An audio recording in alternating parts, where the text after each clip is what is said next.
គ្នាបាទនេះគឺជាកម្រងរូបភាពសម្រាប់ការវិស្វកម្មតូចនៅសាលា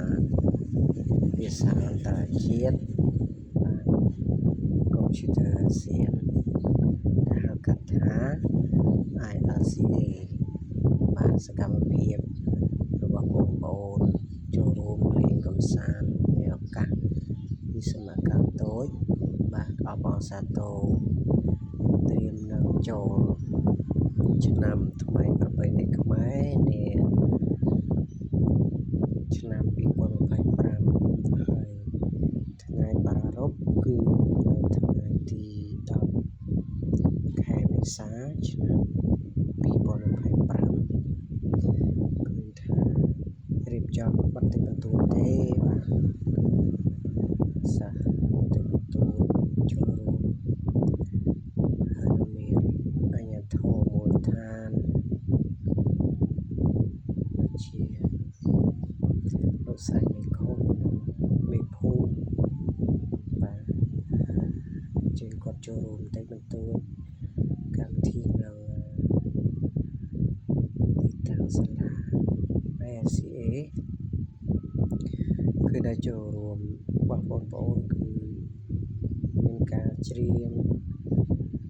លេងកម្សាន្តញ៉ាំអាហារសាមគ្គីជុំគ្នាហើយនឹងមានល្បែងវាយក្អមបោះគុញចោលឈូងជាដើមហើយសាលាយើងខ្ញុំមានធ្វើឡើងជារៀងរាល់ឆ្នាំបាទបងប្អូនអាចចូលរួមមើលទស្សនាលេងកម្សាន្តបានទុកជាការកំដរអារម្មណ៍និងផ្លែកភ្នែកបន្តិចបន្តួចហើយបងប្អូនក៏អាចដាក់ឲ្យកូនរៀននៅសាលា ILCA យើងខ្ញុំបានបាទមានភាសាអង់គ្លេស Computer គណិតនិងភាសាខ្មែរផងដែរបាទជាចុងក្រោយអត់មានអ្វីទេលោកគ្រូជូនពរឲ្យបងប្អូនទាំងអស់គ្នាមានសុខភាពល្អនិងរៀន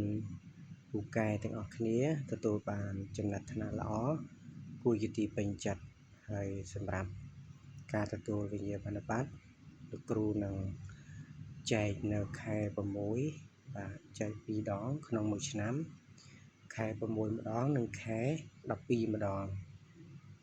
បាទកម្រងវីដេអូអនុស្សាវរីយ៍មានតែប៉ុណ្ណឹងបាទសូមអរគុណ